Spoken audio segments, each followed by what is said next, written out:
পৃথিবীতে বাঘ রয়েছে এমন 13টি দেশের মধ্যে বাংলাদেশ অন্যতম। তবে বাংলাদেশে রয়্যাল বেঙ্গল টাইগার অন্যতম বিরল প্রাণী। ফলে বাঘ সংরক্ষণ ও এর বংশবৃদ্ধিতে 2014 সালে ঢাকায় বাঘ সম্মেলনে 10 দফা প্রস্তাব গৃহীত হয়।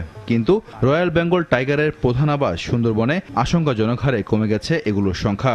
বন বিভাগ জানায় 2004 সালে বনে 440টি বাঘ থাকলেও এখন কমে দাঁড়িয়েছে 106টিতে। এটার জন্য একমাত্র দায়ী হবে চোরা শিকারীরা এবং চোরা শিকারীদের সাথে যারা সংশ্লিষ্ট তারা এটার সাথে জড়িত।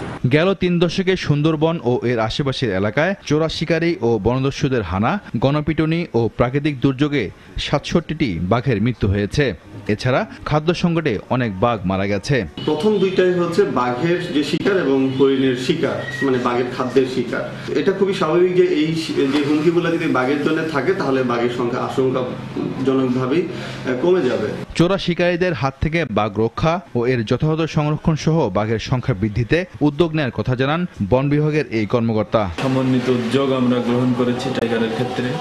ভবিষ্যতে সুন্দরবনের টাইগার হয়তো 106 থেকে বেড়ে হয়তো আমরা একটা খুব ভালো একটা অবস্থানে আমরা দেখতে পাবো।